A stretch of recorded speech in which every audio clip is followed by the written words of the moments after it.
Ethan Reeves, the 42-year-old CEO of Reeves Innovations in New York, stayed late at the office one stormy evening, preparing for a major investor briefing. As he stepped out of the conference room, he noticed Maria Lopez, the 36-year-old night cleaner, quietly wiping down the glass walls. She was usually warm, talkative, and cheerful, but tonight she kept her gaze fixed on the floor, her sleeves pulled tightly over her wrists. Something about her silence unsettled him. When she reached up to clean the top corner of a window, her sleeve slipped for a split second. Ethan's eyes caught the bruises immediately, yellowing marks mixed with deeper purple ones, the kind that didn't come from simple accidents. Maria quickly tugged her sleeve down, pretending nothing had happened, her forced smile unable to hide the fear in her eyes. Ethan stepped closer, keeping his voice gentle. "Maria, are you all right?" She froze, then shook her head quickly. "I'm fine, just a little clumsy," she whispered, trying to move past him. But Ethan had seen those kinds of injuries before. He knew this wasn't carelessness, it was a pattern. As the elevator doors closed behind him, he made a choice that would change more than just her life. The next morning, Maria arrived early, hoping to finish her work before anyone noticed her. She kept her sleeves low, moving quickly from room to room. But when she stepped into the main corridor, she froze.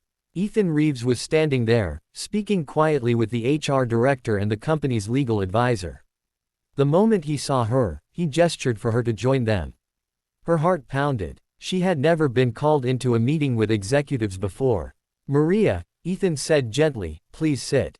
She hesitated, then lowered herself into the chair, her hands trembling.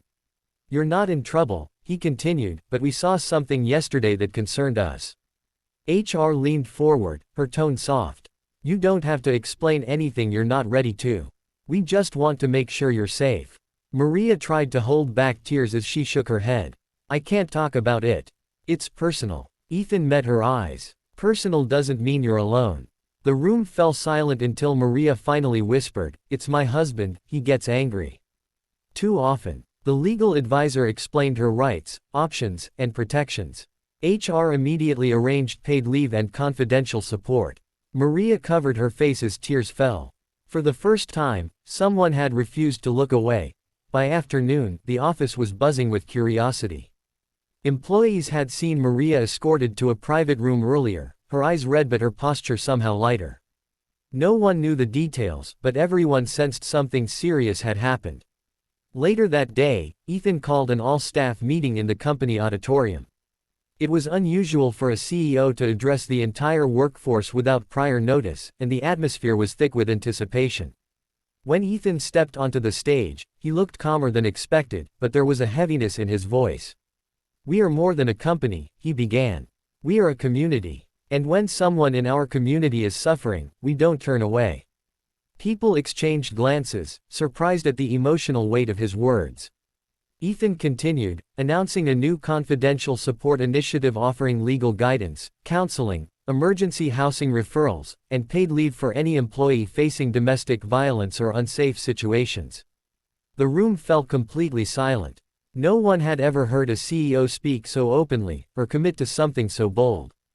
After the meeting, employees approached Maria with genuine concern instead of gossip.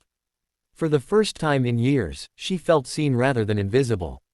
That same evening, Ethan checked on her personally, ensuring she knew this support wasn't temporary, it was the beginning of her safety and her freedom.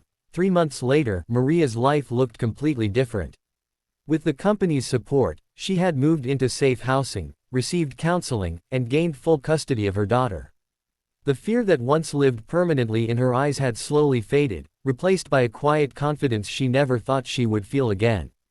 HR helped her enroll in an administrative training program, and today was her first official day as the front desk coordinator at Reeves Innovations.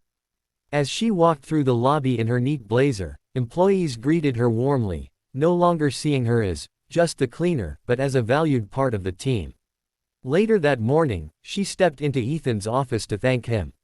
He looked up from his desk and offered a rare, genuine smile. "Maria," he said, "you've come a long way." She shook her head. "I wouldn't be here without what you did for me."